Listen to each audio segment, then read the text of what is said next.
Hi guys, it is Cara the Bubble Lush. I am so sorry that this week's episode of One Tree Hill recap is so late.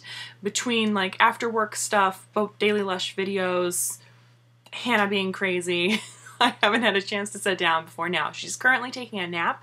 Hopefully she stays down. I took some notes about the minor plot points. We all know what the main focus of this episode was, so I'll save that until later.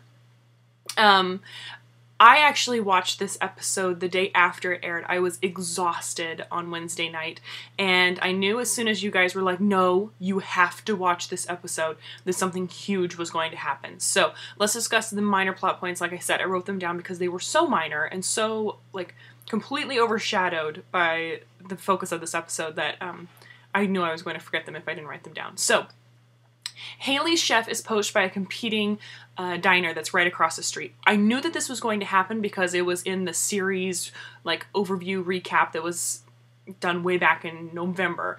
We saw that they were going to be competing and that Haley was going to be pissed off, and I think that's actually why Brooke in the very season opener, why she's like throwing stuff off the counter. Do you remember she's in like a diner and she's like having like a one-person food fight?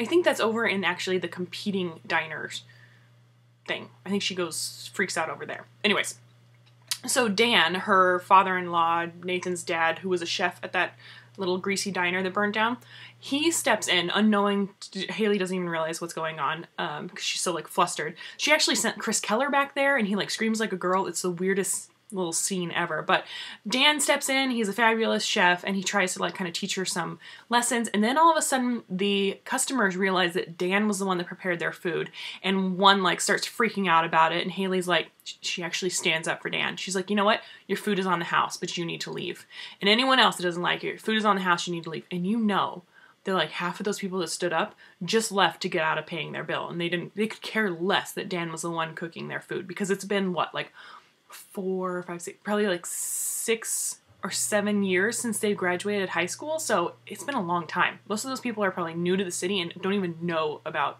Dan's past, so I don't even buy that. Quinn used her like PI photography skills to catch Clay in like the most obvious drug deal ever. Did no one see the hot chick sitting in the car across the street with the giant camera pointed taking pictures? Like, are they really that oblivious? Because usually I think the drug dealers are a little more aware of their surroundings. Clay might not, because he's like all hopped up on pain medicine. For those of you that didn't see, Clay is a sports agent, right? And he was trying to recruit this chick named Katie who looked a lot like his dead wife, Sarah. I don't think I switched those names. I think that's correct. Anyways, Katie is like crazy, and she ends up trying to like get Clay for herself, and in the end she ends up shooting Quinn and Clay, and they both almost die, and there's this weird episode where they keep meeting up in a secret garden even though they're both like unconscious. I don't know. That was the weirdest episode. But I guess at that time of the shooting, when Clay almost died, he got hooked on pain medicine.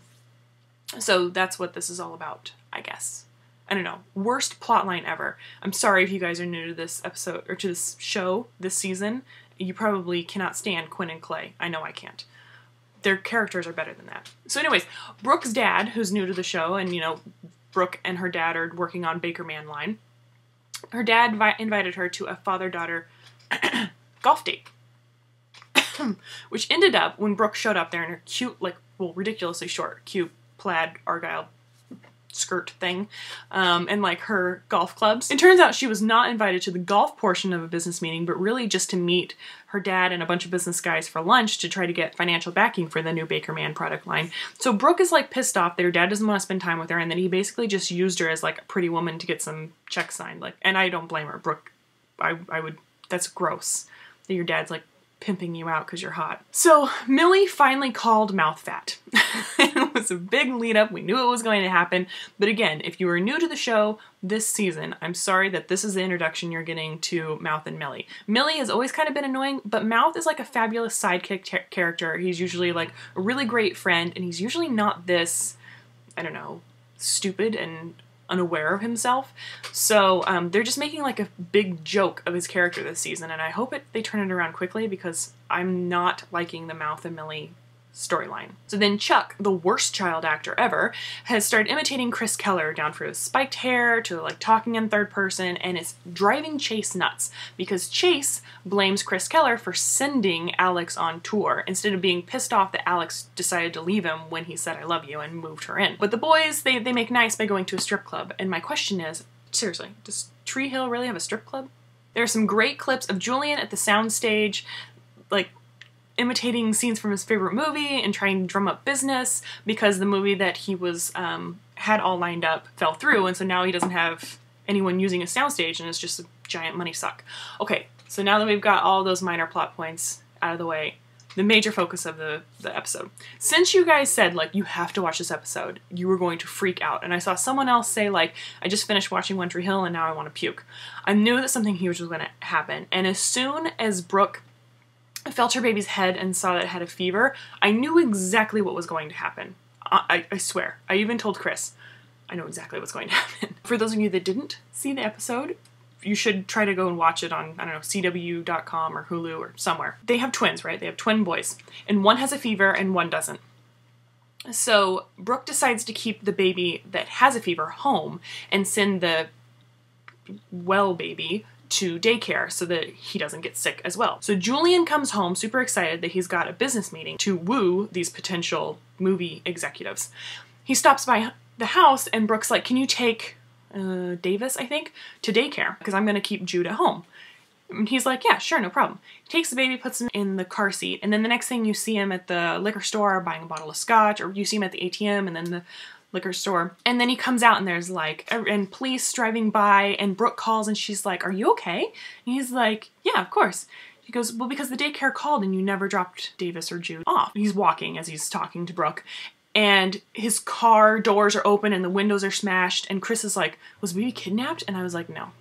He drops the bottle of scotch as they're putting like a stretcher into the ambulance, and all you see is like a body covered with a white sheet, but there's like a tank of like oxygen between the legs. So I think that the baby is okay. There's got to be some sort of distress from this, but I don't think the baby is dead. I'm hoping that the baby is not dead. So long time ago, I was watching Oprah, and there was this woman, I think it was Oprah, there was this woman, she was like a principal, she went to school for, you know, the first day of the teacher education in service day, and she's telling everybody about like her baby and what happened over the summer, and she's interacting with people all day long, and then she realizes at the end of the day, like what is this, August, September, that she's left the baby in the car all day and the baby has died. That happened in real life. And Chris is like, there is no way that could happen. Like, how can you forget your baby in the car? I think that you could honestly pretty easily forget your baby in the car if it wasn't in your daily routine. I don't think she's usually the one that takes the baby to daycare. I think it was her husband or something like that.